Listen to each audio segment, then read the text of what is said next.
私の甥が白血病と診断された。家族の中で彼を救えるのは私の娘だけだった。たった一人の跡取り息子、大事な家名を継ぐ者を救うために、舅と姑は虚弱な私の娘に骨髄提供を強要した。結局、義理の兄の息子は助かった。私の娘は手術台の上で亡くなった。悲しみの霧の中で、私は彼女の冷たく動かない小さな体を抱きしめ、18階から飛び降りた。目を開けると、私は戻っていた。すべてが始まる3日前。甥いの診断さえ知られる前。前世で、甥いのテッドが白血病と診断されたとき、私の娘、エイミーだけが適合した。しかしエイミーは生まれつき病弱だった。医師は明示的に提供を進めなかった。家の金の卵を守るために、彼ら全員が強要した。彼らは私に薬を盛り、意識を失わせ、私の小さな娘を手術室へと引きずっていった。私が意識を取り戻したとき、家族全員が喜び祝っていた。テッドの移植は成功した。そして私のエイミーは隣の部屋に横たわり、小さな体は動かず、冷たくなっていた。舅と姑は、嘘っぽい同情に満ちた顔で私を見た。リリー、私たちを責めないで、姑は甘ったるい声で言った。もしエイミーが白血病だったら、もちろん私たちはテッドに提供させるようにしたわよ。彼女はただ、生き延びる強さがなかっただけだ。舅はため息をついて付け加えた。それが彼女の運命だった。不運だったんだ。私は怒りと絶望の海に溺れ、娘のための正義を叫んだ。だが彼らはみんな、私を指さし、ヒステリックだ、理不尽だと言った。夫のマークさえ、沈黙して傍観し、無関心な仮面をかぶっていた。完全に打ちひしがれ、私はエイミーの遺体を抱いて最上階へ登り、飛び降りた。再び目を開けることになるとは、全く予想していなかった。しかしここにいる。すべてが始まる3日前だ。ママ、どうして泣いてるの？小さな声が私を現実に引き戻した。昨べ、私が布団を蹴っちゃったから？私のこと怒ってるの？振り返ると涙で視界がぼやけていた。昼寝から起きたばかりの私の娘、エイミーが大きく心配そうな目で私を見上げていた。彼女はまだ7歳だが、その視線には私の心を引き裂くような知恵が宿っていた。新たな悲しみと愛の波が私を襲った。私は彼女を強く抱きしめ、その柔らかな髪に顔を埋めた。今度は、ママが誰にもあなたを傷つけさせない。誓う。私は荷物をまとめ、最初にしたことはエイミーを車で実家の母の家へ連れて行くことだった。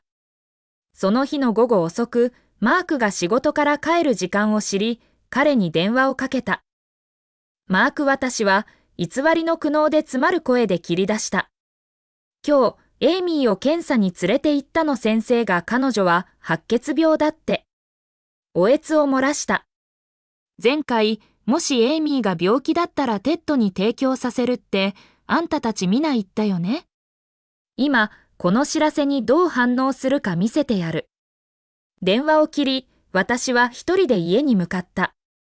中に入ると、舅と姑はテッドを甘やかし、家庭的な幸せの絵を描いていた。私の到着がその居心地のいい雰囲気を壊した。彼らの笑顔は消え、不快そうな表情に変わった。私が完全に中へ入りきる前に、姑が駆け寄ってきた。マークからエイミーのことはもう聞いたわ。彼女は、鋭く、同情のかけらもない口調で言った。この病気、治療しても一生薬漬けになるって聞いたよ。それで、私たち話し合って決めたの。治療しない方がいいって。それに舅は私を見ることもなく口を挟んだ。うちの経済状況はわかってるだろう。テッドをあの高いステムの上級キャンプに入れたばかりだ。エイミーの医療費に回す余分なお金は単純にない。もし治療にこだわるなら姑が締めくくった。自分の実家からお金を工面しなさい。一人、また一人と、彼らは同意してうなずき、エイミーの不運、彼女の哀れな運命について嘆いた。2、彼らの冷酷さに私は驚かなかった。演技を続け、必死の懇願で震える声を出した。お母さん、お父さん治療費は私の実家が負担します。でも先生が言うには骨髄移植が必要だって。近親者だと成功率が一番高いんです。テッド彼に検査だけでも受けさせて適合するかどうか確かめられないか聞きに戻ってきたんです。今の空気が凍りついた。うちの孫を台無しにしようってのか？シュートはテーブルを手で叩き、声を低くうならせた。テッドは私たちの大切な孫だ。誰にも何にも彼を傷つけさせるわけにはいかん。そうよ。姑はまるで孫を蛇に食わせると提案したかのように金切り声を上げた。彼女は皿を床に投げつけ、粉々に割れた。テッドはあなたの甥よ。どうしてそんなに無情でいられるの？その偽善は私が味わえるほどに濃厚だった。彼らの孫が病気になれば、孫娘を犠牲にすることを厭わない。しかし、孫娘が死にかけているとき、彼らは一銭も出そうとしない。私は肩を落とし、負けたふりをした。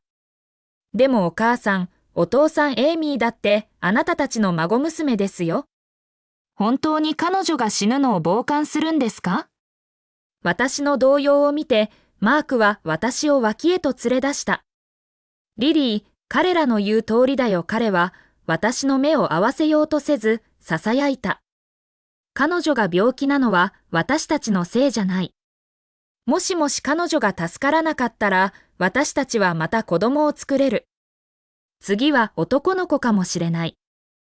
どんなことにも心の準備ができていると思っていたのに、彼女自身の父親からその言葉を聞くことは、物理的な衝撃のように感じられた。わかった私は、平坦で冷たい声で言った。理解した。あんたたちが助けないなら、私が助ける。私はくるりと向きを変え、歩き出し、呆然と立ち尽くす彼ら全員を後にした。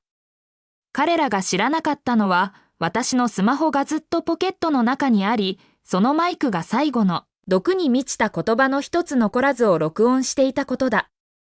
翌朝、私はスマホに流れ込む通知の洪水で目を覚ました。シュートがすべての家族グループチャットにピン止めされたメッセージを投稿していた。直ちに、リリーとエイミーはこの家の一員ではありません。彼女たちの生も死も私たちとは関係ありません。この通知は最終的なものです。どのグループも新着メッセージ99プラスだった。一つ開くと会話が見えた。彼は書いていたエイミーが白血病だ。死ぬ運命なのに今、母親がいとこに骨髄提供する溶剤薬缶を植え付けようとしている。すぐに何人かの親戚が私を擁護し始めた。骨髄提供ってそんなに大したことじゃないんじゃない？エイミーを死なせちゃダメでしょ。リリーが罪悪感を与えようとしてるとは思わないよ。子供を救おうとするただの母親だ。かわいそうなエイミー。あの年でそんなひどい病気になるなんて不運なんだ。会話がエイミーへの同情に向かい始めるのを見て、シュートは素早くまた打ち込んだ。みんなに警告しておく。骨髄提供はリスクがある。健康に永久にダメージを与える可能性がある。続けて書いた。もし彼女がみんなの誰かに提供を頼んできたとしても、それは自己責任だ。私たちは一切関係ない。同情を表明したばかりの親戚たちは沈黙した。誰もそんなリスクを自分の家族に負わせたくなかった。私はチャットの記録を見て微笑んだ。まるで彼ら自身が私に弾薬を手渡してくれているようだった。ちょうど彼らの醜さを世間にどう暴こうか考えていたところに、彼らが自ら私の仕事をしてくれている。私はグループに素早く返信を打った。でもエイミーだってこの家の一員じゃないですか？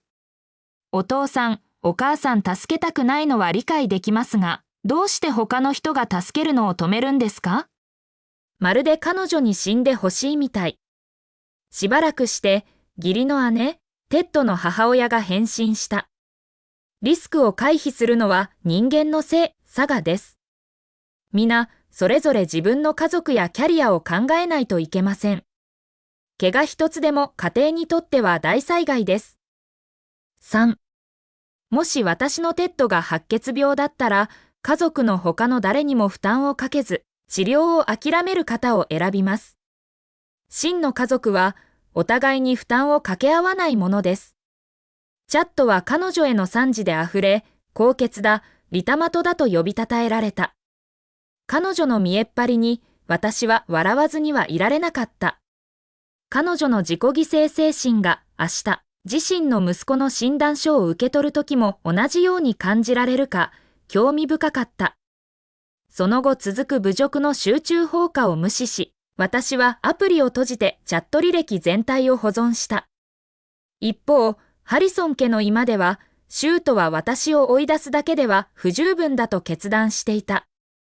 マーク、お前、あの女と離婚すべきだ。彼は険しい顔で言った。ああいう病気は金の無底沼だ。一人の娘っ子に、家族全体を貧乏のどん底に引きずり込ませるわけにはいかん。姑はすぐに同意した。離婚が一番よ。長年、彼女は息子さえ産めなかったんだから。たった一人の病弱で役立たずの娘が、今や不治の病で死にかけているんだもの。あんな女と一緒にいたら、お前まで引きずり込まれる。彼女は主張した。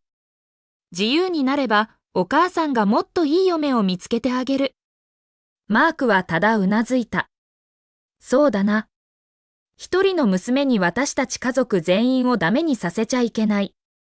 離婚しなきゃ。しばらくして、私のスマホが彼からのメールで震えた。もしお前がエイミーを救おうとするなら、それで私たちは終わりだ。離婚しよう。明日の午前10時に役所で会おう。親権は放棄する。これからはエイミーはお前の問題だ。俺のじゃない。安堵の波が私を襲った。彼らがあんなに早く動くとは思っていなかった。エイミー、私の愛しい子私は誰もいない部屋に囁いた。もう誰もあなたを傷つけられない。私は高鳴る心を落ち着かせ、一言で返信した。わかった。翌日、午前10時。私は役所の前に立っていた。ハリソン家の一族全員がすでにそこに待ち構えていた。彼らは固く、守りのような塊になって立ち、まるで私が考えを変えて彼らにしがみつくことを恐れているようだった。シュートは離婚協議書を私の手に押し付けた。私たちが冷酷だと思うな。彼は厳粛な義務感の仮面をかぶった顔で言った。正気の人間なら彼女を救う方を選ばない。白血病だぞ。お前が諦めないならこの家の一員でいられるわけがない。彼の正義面はあまりにもバカバカしくて私は吹き出しそうになった。いつもこんなに偽善的だ。しかしもうどうでもいい。協議書の条件は過酷だった。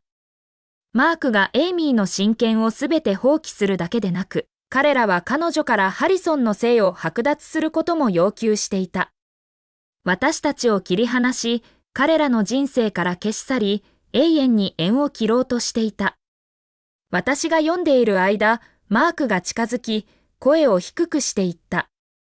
もし今、エイミーを諦めるなら、もし俺たちに息子を産むと約束するなら、考えを変える最後のチャンスをやるよ。私は再び彼を平手打ちしたい衝動を抑えた。一瞬のためらいもなく、私はペンのキャップを外し、自分の名前をサインした。数分後、マークと私は離婚届を持って役所を出た。ハリソン家の人々は寄り集まり、解放感に満ちた顔で微笑み、まるで宝くじに当たったかのように祝っていた。ついにあの厄介者から解放された。そうだ。あの病弱なエイミーもいなくなった。テッドを近づけさせないように心配していたんだ。もし移ったらどうしよう？病気の子供だよ。しかも女の子だ。一体彼女を治療して何になるって言うんだ？彼ら全員がほっとしたため息をつき、自由をかみしめていた。しかしその次の瞬間、元姑のスマホにメール着信の音が鳴った。私はそれが何か知っていた。テッドの診断結果が届いたのだ。